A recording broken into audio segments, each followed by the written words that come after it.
How many of us have heard the line, it's time to wake up and smell the coffee? A few of us, right? There is something about the aroma of coffee that tantalizes our senses, not to mention the wake-up jolt its caffeine gives.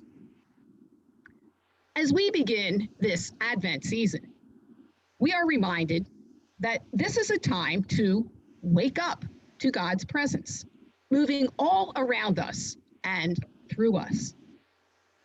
Stay awake, the gospel tells us.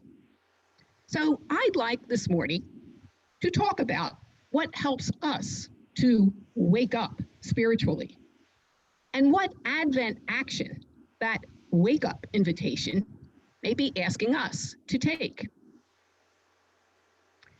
I want to offer two ways that are related to each other that help awaken our spirituality. The first is stillness.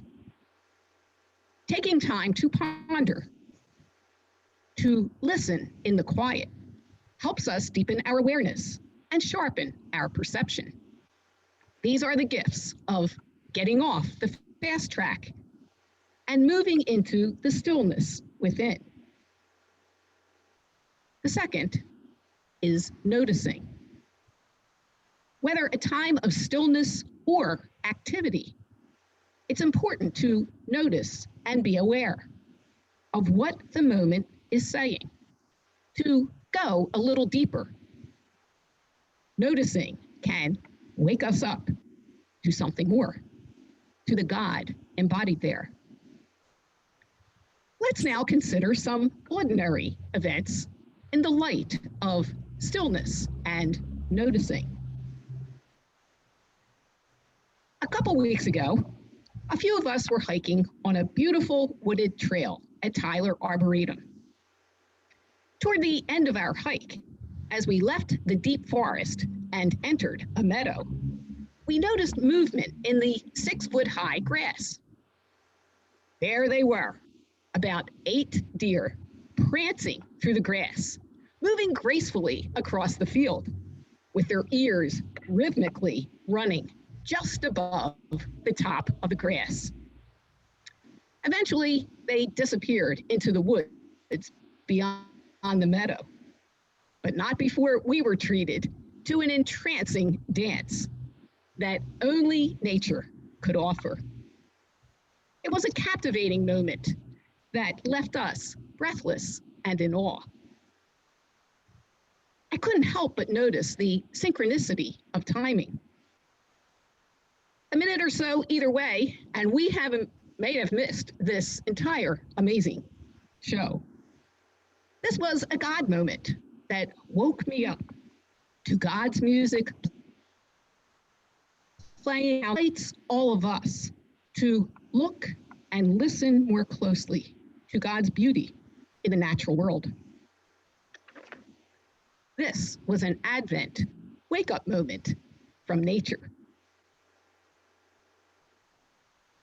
Let's begin the second example with a question.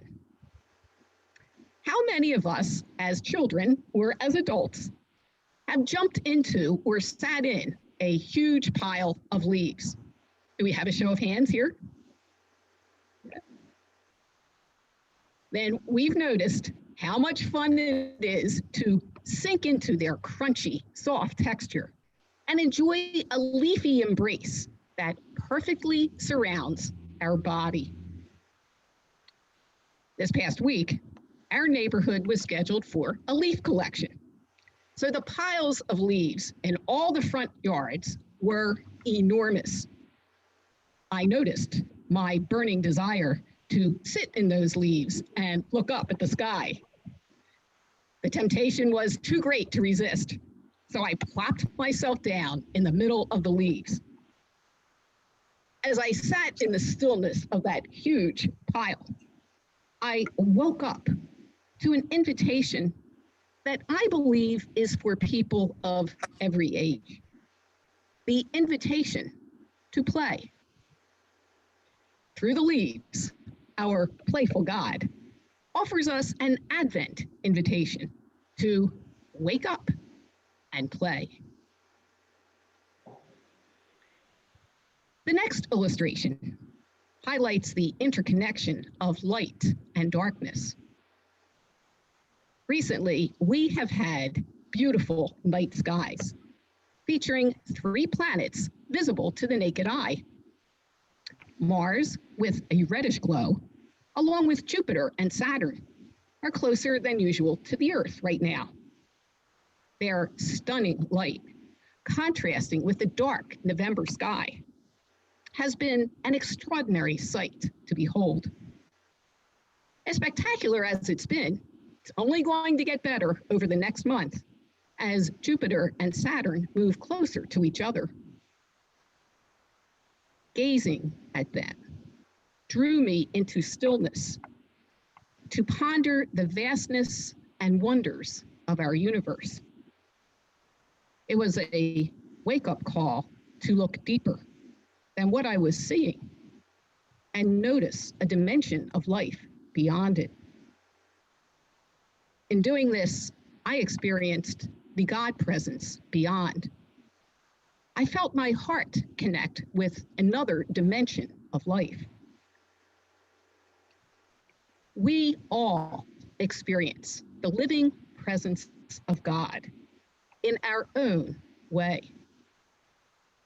Let us be open to the wake-up invitation the dark night sky offers, and where its Advent light uniquely takes each one of us.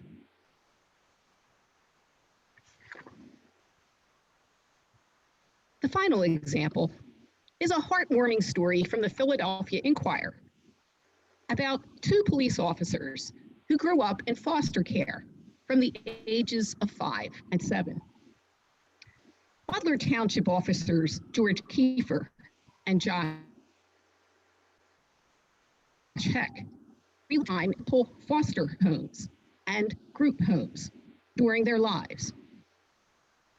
For Josh Heck, this wake-up occurred after being in 7 different foster situations.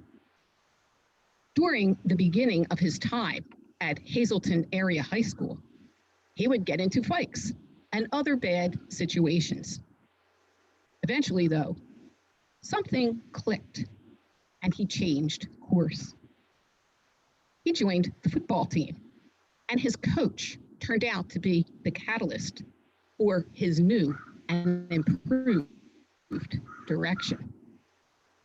His coach, Tom Major, was a retired Pennsylvania state trooper who not only taught him football, but gave Josh relational support as well.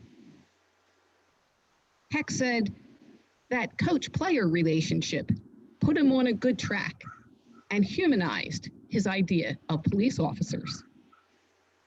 He went on to graduate from Bloomsburg University with a degree in social work, worked as a counselor, and eventually attended Lackawanna College Police Academy.